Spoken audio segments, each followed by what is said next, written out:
Voici une démarche pour activer les fonctionnalités d'aide dictée vocale.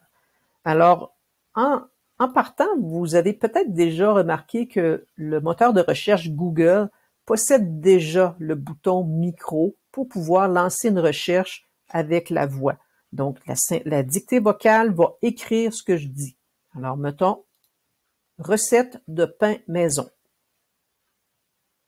Vous voyez, pas eu besoin de faire autre chose. Le bouton, une fois lancé, une fois dite, la requête a été lancée et les résultats sont vraiment ce que j'ai demandé. Sauf que c'est pas comme ça partout.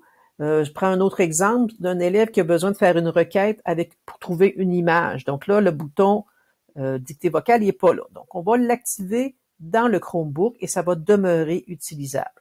On va aller dans le menu en bas à droite pour ouvrir ce volet-là. Et là, on a le bouton Accessibilité. Parmi la liste des aides, on a la dictée qu'on va cocher en cliquant dessus. Vous avez probablement remarqué que le petit micro est apparu tout en bas ici. Et c'est ça que je vais utiliser pour faire mes requêtes.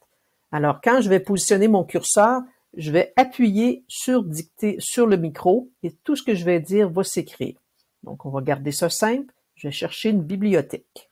Peut-être un détail ici. Je pourrais tout de suite demander une illustration. Alors, c'est parti.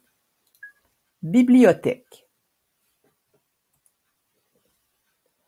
J'ai appuyé sur Enter à la fin de mon mot pour pouvoir dire que c'était fini. Alors voilà, l'élève rapidement, il a accès à ce qu'il a besoin, c'est-à-dire une bibliothèque. Il va pouvoir télécharger légalement dans ce site-là tout ce dont il a besoin sans avoir pris le double du temps d'un autre élève.